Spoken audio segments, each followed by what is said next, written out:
First, though, let's salute President Biden. I wish my mother and Kamala's mother could see us. They would say, keep going. Shirley and Jerry would say, keep going.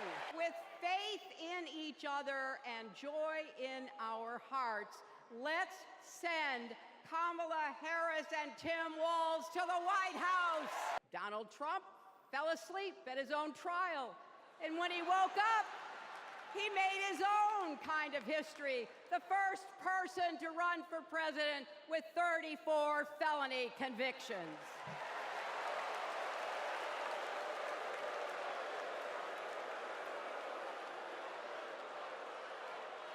As Vice President, Kamala sat in the Situation Room.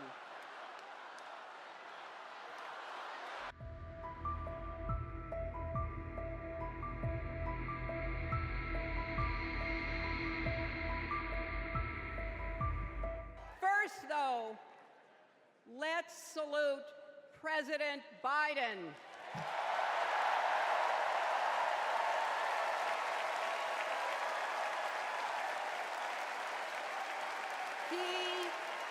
He has been democracy's champion at home and abroad. He brought dignity, decency, and confidence back to the White House. And he showed what it means to be a true patriot. Thank you, Joe Biden, for your lifetime of service and leadership.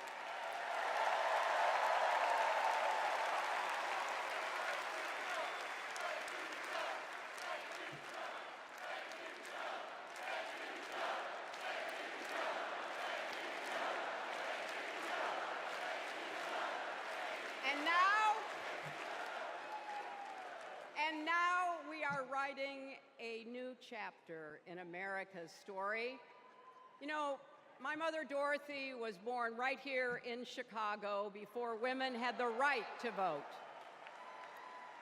That changed 104 years ago yesterday. Think about it. Tennessee became the final state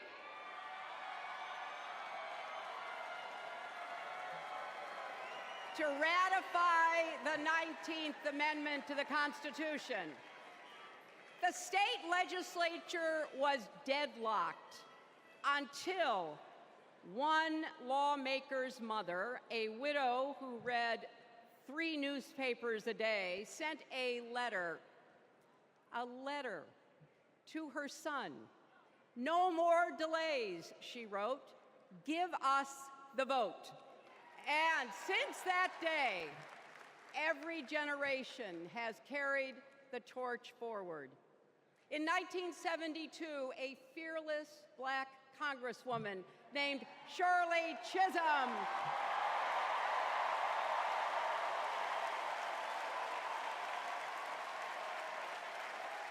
she ran for president.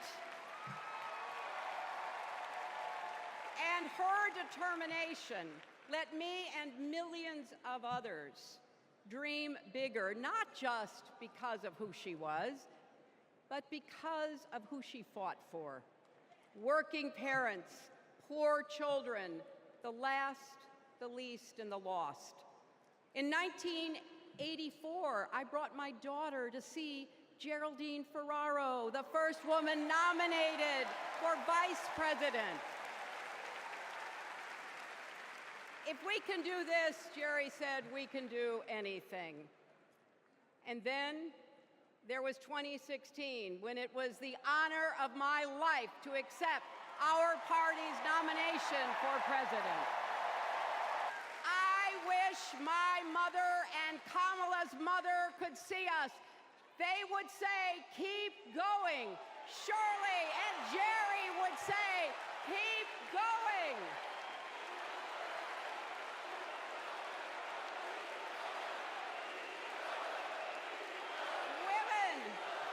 Women fighting for reproductive reproductive health care are saying, keep going. Families building better lives, parents stretching to afford child care, young people struggling to pay their rent. They're all asking us to keep going. So, with faith in each other and joy in our hearts, let's send Kamala Harris and Tim Walz to the White House. As a prosecutor, Kamala locked up murderers and drug traffickers. She will never rest in defense of our freedom and safety. Donald Trump fell asleep at his own trial, and when he woke up, he made his own kind of history, the first person to run for president with 34 felony convictions.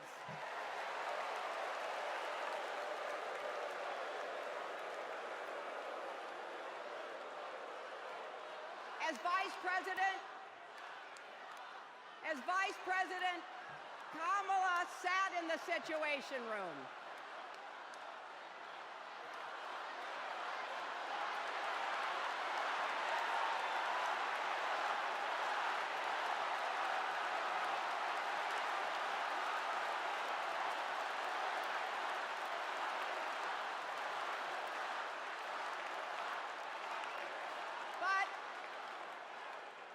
We also know, as Vice President, Kamala sat in the Situation Room and stood for America's values.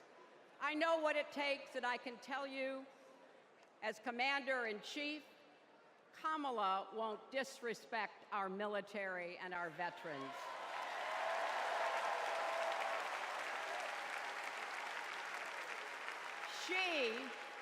She reveres our Medal of Honor recipients. She won't be sending love letters to dictators. She will defend democracy and our Constitution and will protect America from enemies, foreign and domestic.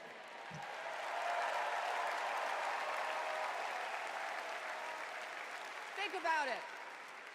The Constitution says the president's job is to take care that the laws be faithfully executed. Those are the words of our founders. Take care. Just look at the candidates. Kamala cares about kids and families, cares about America. Donald only cares about himself. On her first day in court, Kamala said 5 words that still guide her. Kamala Harris, for the people. That is something that Donald Trump will never understand. So it is no surprise, is it, that he is lying about Kamala's record. He's mocking her name and her laugh. Sounds familiar. But we have him on the run now.